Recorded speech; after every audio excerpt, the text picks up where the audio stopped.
Hey everyone, hope everyone's having a lovely Thursday. As I mentioned last Thursday, this is going to be a bit of a ritual. We're going to try and do this every week, at least for a while, and see how it goes. So, today I want to talk about a substance that we all consume daily, or most of us consume daily. It rewires our brain, it fuels emotional highs and lows, keeps us coming back for more. Um, Now, the question is, do you want to quit it, right? Now, some of you may think I'm talking about nicotine or heroin or cocaine or even alcohol or even, cigarettes. But the substance I'm talking about today is carbohydrates.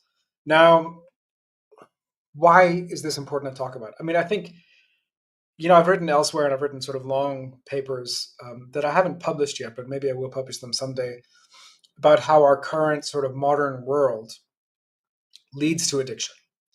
What do I mean by that? I mean that we are alienated, to use the Marxist term, or there's something in an environment which is really makes us crave, makes us want more. Also, there's things that are going to happen in our youth that will cause trauma. Almost all of us have some trauma in our youth, and addiction is one way in which we cope with that. And it's a societal. It's so pervasive that it's serving a societal function. I don't want to get into the societal functions today, but I just want to talk about at the personal level, at the individual level, this impacts our health, right? It impacts our physical health through things like increasing obesity, increasing diabetes. In my case, we talk about autoimmune disorders and so on. But it also impacts our mental health, right? It causes anxiety. Your energy is going up and down with every time you take a bite of those carbohydrates, right? And also, as we'll get into down below, or in a minute, we'll get into the fact that almost all of your brain disorders, all of your mental disease, mental illness has some association with carbohydrates and blood sugars and so on, right? So the first question I'd like to ask you is, what is carb addiction? If you're watching, let me know in the comments what if you can define it. What is carb addiction? So for me, it's the use of carbohydrates to trigger the brain's reward pathways, right? So it's like any drug, nicotine, alcohol, opiates, etc. We are seeking a fix. We are seeking some kind of a mental click that happens when we get a drug, right? Now, one way in which to understand this response is the dopamine response. But it's not just dopamine. There's a whole series of hormones that happen, and our brain lights up in a certain way when we eat carbohydrates. And by the way, there have been studies that show that the way that the brain lights up when we eat carbohydrates is exactly the same way as when we're exposed to nicotine or alcohol or opiates or whatever it may be, marijuana, any other narcotic, right? Now, when we talk about addiction, we tend to focus on the physical addiction, and something like alcohol, that physical addiction is very easy to measure. But what I'm really interested in talking about here, yes, the physical addiction is part of it, and when we're talking about food, like genuine food, that becomes a little bit more difficult to talk about.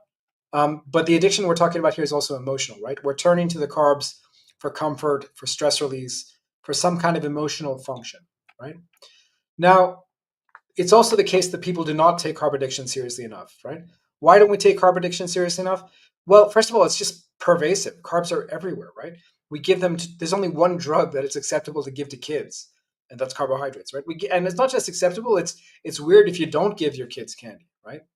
I know as someone who raised my daughter not to have sweets, right?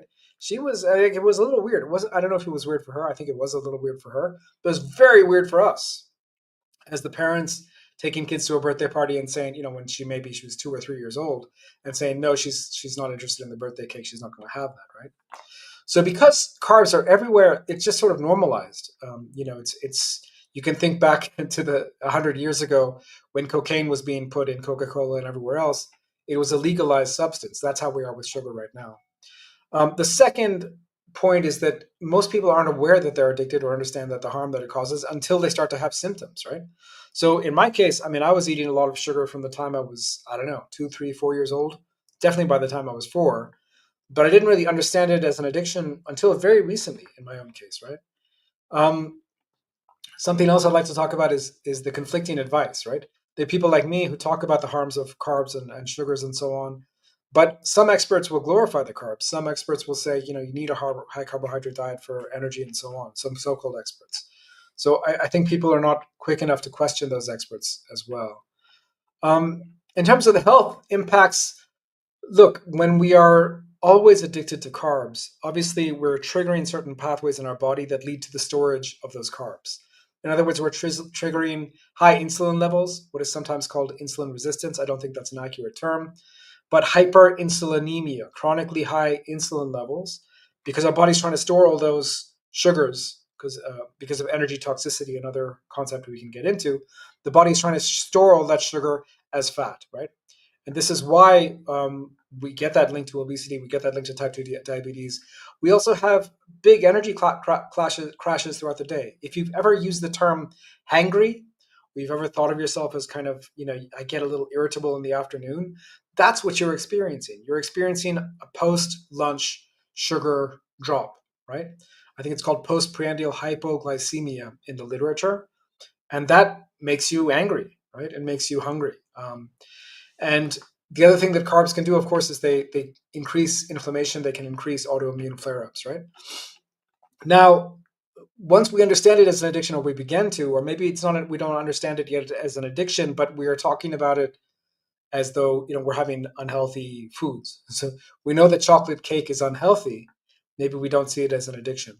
So that constant carb consumption, it creates cycles of cravings, guilt, fatigue, and then inflammation of the brain. It's associated with pretty much every mental illness we know of, from schizophrenia to depression, anxiety, and so on. Now, there are lots of things we can do for the carb addiction. And in the first place, what we'll often do is swap stuff out. So I've encouraged people to get addicted to coffee, for example. I've encouraged people to use low carb keto snacks and so on, or even fruit, lower glycemic fruits as substitutes. That's fine, but these are temporary solutions, band-aid solutions, if you like.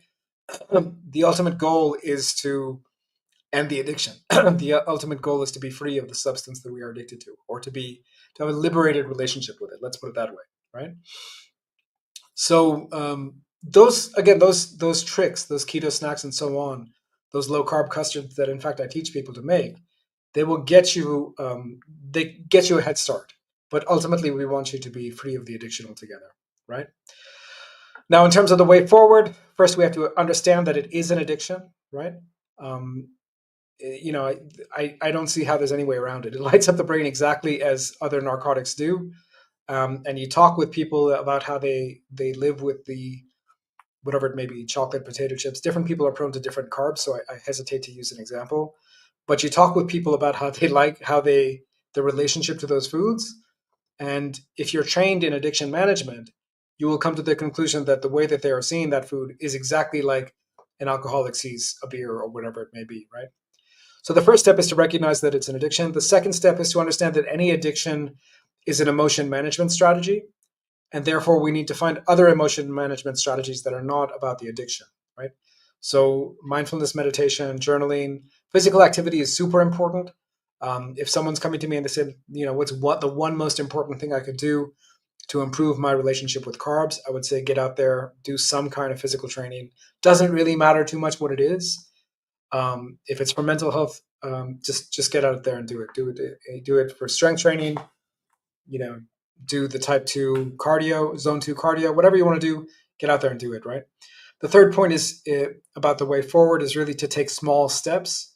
So, if there's one particular food that's triggering you, just take that one food on. So don't try and eliminate all the carbs. If you are prone to, I don't know, if you have a fried rice addiction, as I may or may not have had in the past, then okay, just focus on the fried rice. Just one thing at a time. If you can get rid of the fried rice, you'll be taking a step forward, right? I also like fasting as a tool for small steps. So we're not even addressing the addiction, but we're just saying there's a period of time when you're not going to eat anything and see how that goes, right? Um, and the last thing I'd say about sort of practical steps is, what's the long-term approach? How are you going to do this in a way that's sustainable? Um, so this is like, if, for example, if we had someone who was smoking a pack of cigarettes a day, we wouldn't necessarily tell that person to stop altogether, right? We might tell that person, hey, you're smoking 20 cigarettes a day. Can you go to 15? Can you go to 10? Can you go to 5? Now, some people will be able to do the cold turkey thing. Great, more power to you. But it's going to be a lot easier to go from 2 cigarettes a day to 0 than from 20 cigarettes a day to zero, right? So think about that. How many carbs are you taking now? How can you reduce them? How can you eventually get, if not to zero, to wherever you want to be, right? So carb addiction is real. It's serious. It's more than just a physical issue. It's emotional too. And taking it seriously and taking these steps can transform your health, your energy, your life. Um, in terms of my own experience with carbs, it's not been an easy road. I still take sweet stuff most days, but there are periods of time that I'll do no sweet stuff at all. So it's just a question of, by me, what I mean sweet stuff, I mostly mean, like, for example, really dark chocolate, or I mean glycine sweetened custards and so on. And I recognize that I'm still using the crutches, but for me, that's still okay. That's where I want to be. Um, I'm not experiencing any of the other symptoms. And for a while, if I want to really get over the addiction, I lean into fasting. I can do a 2 or 3 day fast. I've done that in the past, and it's pretty easy for me to use that tool to get over any addiction I may have. I use that with coffee too, by the way.